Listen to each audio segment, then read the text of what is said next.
반갑습니다. 정전 이야기꾼 방길튼 교무입니다. 이번 시간에는 소태산 대종사의 구도와 사막의 관계에 대해서 살펴보겠습니다. 먼저 소태산 대종사의 어린 시절의 품성과 사막을 비교해 보는 것도 흥미로운 주제가 될 것입니다. 교법은 객관적인 진리만을 나타낸 것이 아니라 소태산의 주관적 색깔이 투영되어 있는 것입니다. 원불교의 수행은 정신수양, 사리연구, 작업지사의 사막입니다. 어린 시절 소태산 대종사의 품성이 사막과 어떤 연관이 있는지 또는 어떤 영향을 주었는지 살펴볼 필요가 있는 것입니다. 원불교 교사의 대종사의 탄생과 유시에서 기상이 늠름하고 도량이 활달하신 품성과 큰 뱀을 보고도 놀라지 않고 쫓으신 일화는 정신수양과 관련이 있다면 모든 사물을 대함에 주의하는 천성이 있어 보고 듣고 말하고 행동함을 항상 범연이 아니하시며 매양 어른들을 쫓아 그 모든 언행에 묻기를 좋아하신 품성은 사리연구와 관련이 있다고 한다면 남과의 약속에 한 번 하기로 한 일은 아무리 어려운 일이라도 반드시 실행하는 품성은 작업지사와 관련이 있다고 볼 수 있습니다. 특히 주의하는 천성과 하기로 한 일은 반드시 실행하는 품성에 주목할 필요가 있습니다. 원불교 훈련법은 정기훈련과 상시훈련으로 되어 있으며 정기훈련 11과목 중에 주의가 있고 상시훈련은 다 주의할 것으로 끝나고 있습니다. 상시훈련은 주의 공부를 해도 타당할 것입니다. 사막 중에서 작업지사는 원불교 수행의 중심이요 귀결입니다. 수양력이 있고 연구력이 있다 해도 취사력이 없으면 열매 없는 나무이며 납독기와 같아 보기에는 멀쩡하나 실속이 없는 것과 같습니다. 소태산 대종사의 구도 과정에서 이 일을 장차 어찌할꼬는 작업지사할 때 작업을 어떻게 할 것인가와 관련이 되어 있는 물음입니다. 이처럼 원불교 수행은 수양과 연구의 독자성을 존중하면서도 취사의 중점과 귀결을 두고 있는 것입니다. 취사로 귀결돼야 되고 취사에 그래도 핵심적 중심이 있다는 것이죠. 대종사 4세 때 부친과의 약속을 지키기 위해 동학군이 왔다는 경보로 부친을 크게 놀라게 한 일이 있습니다.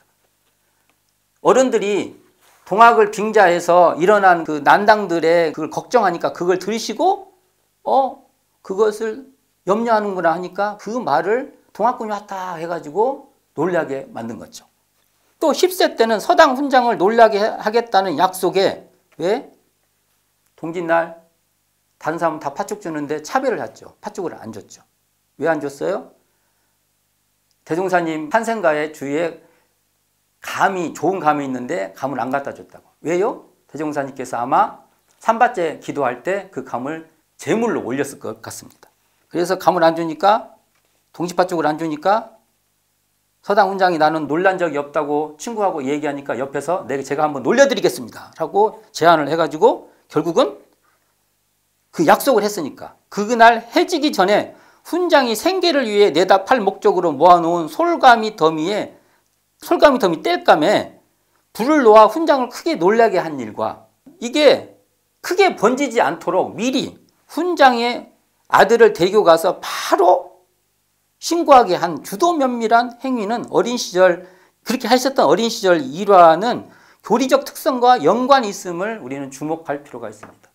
약속한 것은 실행하고 취사력으로 다투는 그 힘을 봐야 되죠. 이 두 일화는 소년 대종사가 한 번 하기로 한 일은 꼭 실행하고 약속은 꼭 지키는 천성을 보여준 일화라고 말할 수 있는 것입니다.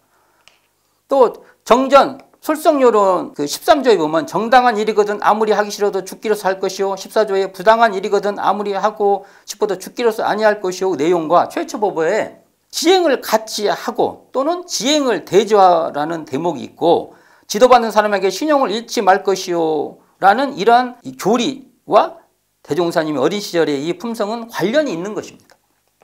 신용을 지키고 약속은 꼭 지키는 품성은 작업지사의 정의는 용맹 있게 취하고 불의는 용맹 있게 버리는 실행의 힘과 정의는 기어이 취하고 불의거든 기어이 버리는 실행 공부에 녹아있다 할 것입니다.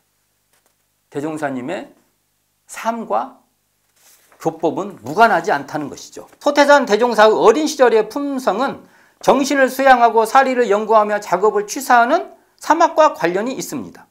이 사막은 대종사의 구원검내의 서원이요 구도의 습성이라고 말할 수 있습니다. 결국 사막 공부는 소태산 대종사의 구원검내의 서원에 바탕한 고유한 체험이다. 그러니까 소태산의 피땀의 산물로서 우리에게 주신 선물이다. 이렇게 말할 수 있을 것입니다. 그러므로 우리는 소태산 대종사의 성리에 근거한 고유한 체험인 정신수양, 사리연구, 작업지사의 사막을 수행해야 합니다. 우리의 수양은, 우리가 보통 수양이라고 하는 것은 우리는 정확히 말해야 합니다. 정신을 수양하는 것이고, 연구다 이렇게 말하는 것은 사리를 연구하는 것이며, 취사다 하는 것은 작업을 취사하는 것입니다. 이 사막이 바로 정법이라고 우리는 말할 수 있는 것입니다. 둘째, 소태산 대종사의 발심구도 대각의 과정은 사막의 수행 과정이며 창립정신도 공익 실현을 중심한 사막 수행을 해도 무방하다는 것입니다. 관청 기이상의 체험은 의심에 몰두하는 연구 몰입 과정입니다. 의심이 꼬리에 꼬리를 물어 이것을 의심하면 저것이 의심되고 저것을 의심하면 이것저것이 모든 것이 의심되는 과정이었습니다. 이것은 사리간의 모든 것을 해결하려는 연구 체험이었던 것입니다. 삼령기원상의 체험은 의심을 해결하고자 하는 서원과 이 의심을 해결하는 확고한 마음으로 마음을 정한 수양력이며, 강변입정상으로 대표되는 체험도 수양의 과정이라고 말할 수 있습니다. 의심을 해결하기 위한 집중과 몰입은 결국 이 일을 장차 어찌할꼬 하는 생각마저 놓아버리는 망화의 과정으로까지 이어집니다. 선진포에서 식사도 있고 규영바위에서 소변을 보신 뒤 바지를 추스리는 생각도 없이 그냥 우두커니 서 계셨고, 선진포에서 정말 우두커니가 되어 시간과 초소를 잇는 입정의 경지는 다 정신수양의 체험이었던 것입니다. 구사고행의 일화를 보면 작업지사의 내용을 볼 수 있습니다. 한 처사가 청년 대종사의 의심을 다 해결해 준다며 신장을 부르는데 초상이나 해산을 하지 않는 방을 요청하게 됩니다. 이에 청년 대종사는 무슨 공부가 사람의 생사 있는 곳을 피하여 구하냐며 허무맹랑한 사주라고 여기게 됩니다. 사람이 살면 다 태어나기도 하고 죽기도 하는데 이런 생사가 없는 것을 요구하는 그 자리는 인도, 사람이 밟아야 될 길이 아니다. 이렇게 대종사님이 말씀하신 겁니다. 이것은 소태산 대종사께서 작업지사의 인도상 요법에 근거하고 있는 것으로, 정전을 보면 인간, 인도, 인생, 사람이라는 단어가 많이 나오는데 이는 사람으로서 마땅히 밟아야 할 길을 제시해 주신 것으로 신통이나 요행 또는 권모술수의 길을 밟아서는 안 된다는 것입니다. 이 인도상의 요법은 작업지사의 성격이 강하며 복해가 증진되도록 하는 것으로 방언공사의 공익성과 법인기도의 창생을 위한 헌신에서도 확인할 수 있습니다.